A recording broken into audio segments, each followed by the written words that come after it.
کو ایک صحابی تھے جوان 12-14 سال عمر, عشق لگا سی کھیڑا کھیڑ دینوں, 12-14 سال عمر تو ہر وقت حضور کے پاس رہتے تھے. صحابہ کہتے ہیں ہم نے سوچا ہر وقت ہی رہتا ہے. ایک دن نبی پاک صلی اللہ علیہ وسلم نے کہا ان کو ذرا بتاؤں تو صحیح ہے مجھ سے پیار کتنا کرتا ہے. صحابہ کو تجربہ کرانے کے لیے حضور نے اس سے کہا مجھ سے پیار کرتے ہو؟ اس نے کہا بیبا آپ کو پتہ ہی ہے سارا. تو حضور نے فرمایا جاؤ اپنے باپ کی گردن کاٹ کے لاؤ. کس کی؟ اوکھا جے بابا کام. ہاں اپنے باپ کی گردن کاٹ کے لاؤ. 12-14 سال عمر, چھلانگ لگائی. مسجد نبوی کے دروازے پر مولا علی شیر خدا کھڑے تھے. ان کی گردن میں تیر کمان تلوار تھی, کھینچی تلوار.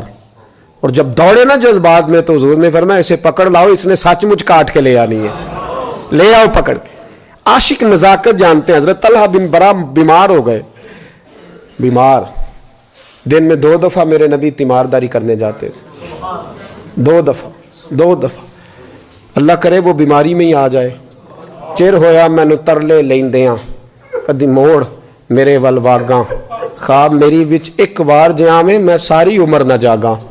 نبی پاک صلی اللہ علیہ وسلم 2 دفعہ تیمارداری کرنے جاتے, 2 دفعہ دن, 2 دفعہ حضور پتہ لے. ایک دن حضور شام کو گئے, ان کا ماتھا چوما تو حضور کی آنکھوں میں آنسو آ گئے.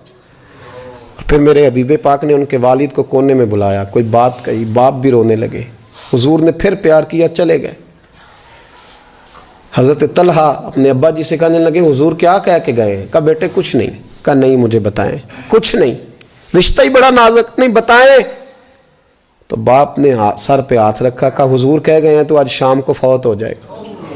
اور جب حضور نے کہا جب اس کا انتقال ہو جائے تو مجھے خبر کرنا.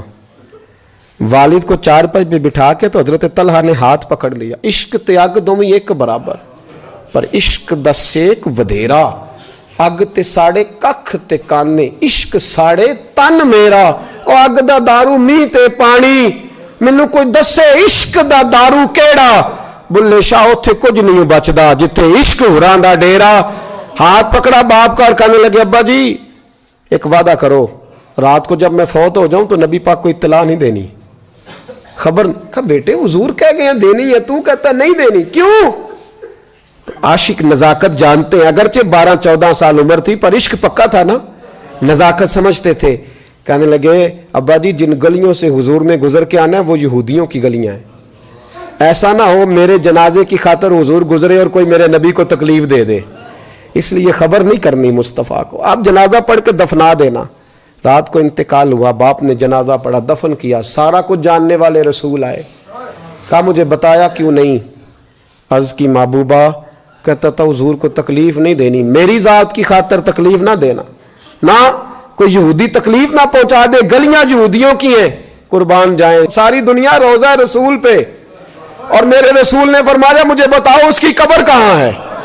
ساری دنیا روضہ رسول پہ, اور نبی پاک اس غلام کی قبر پہ کھڑے آنسو بہ رہے ہیں. صحابہ کہتے ہیں ہر قبر پہ دعا یہ ہوتی تھی یا اللہ قبر کشادہ کر دے.